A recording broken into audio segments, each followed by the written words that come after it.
Can President Obama now hit the restart button here at home, or better yet, will he?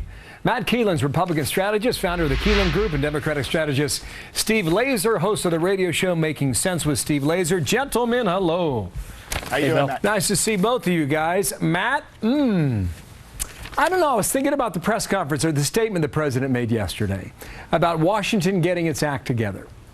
What'd you think of that? Well, it'd be nice for him to once actually take on a leadership role, bring people together as he promised in 2008 when he ran for president, be post-partisan, and try to solve some of the really big problems that are going on out with the debt, with the economy, with Obamacare, quite frankly. Steve, what do you think he'll do?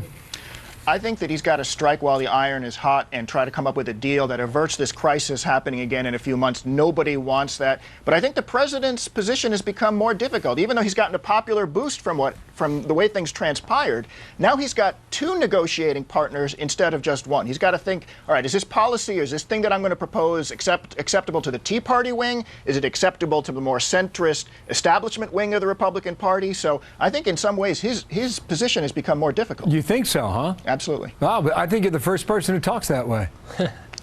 Well, you know, it's always easier to negotiate with one person rather than two. And I think, if anything, those folks who might be more inclined to work with the president or were are going to find their own positions more tenuous, because the Tea Party folks are going to be looking to primary anybody who decided to vote for the shutdown ending.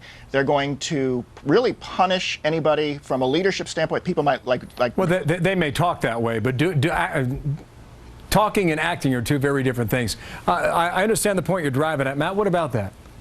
But I agree with Steve. You know, a lot of people have said that Obama has won this round of this fight. But really, what has he won? I mean, he's in the middle of, you know, what I like to call the biggest policy debacle since Chamberlain declared peace in our time in England with Obamacare. I mean, at some point, people are going to get so upset with the failure to deliver on the promises that he's going to have to start delivering on some of these promises. And one of the promises was bringing people together to get things done in Washington. We're more partisan and more divided now than we ever were under George Bush. Steve, do you think he has that capacity?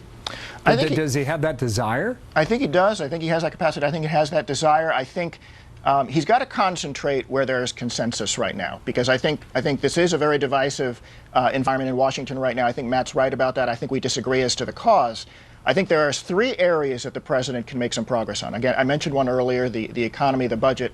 I think that he can make some progress on the farm bill. I think that one of the surprising things that you're going to see next year, I don't think anybody has started talking about this yet. Okay, here we go, 2 for 2. Now that the Republicans are going to have to accept the fact that the health care reform bill is law, I think you're actually going to see the president and Republicans working together to improve that law. It's not a perfect law by any stretch of the imagination. I don't agree with how bad Republicans say it is, but there are some improvements that need to be made, and I think that improvement is going to start happening. Where is he going to give on that?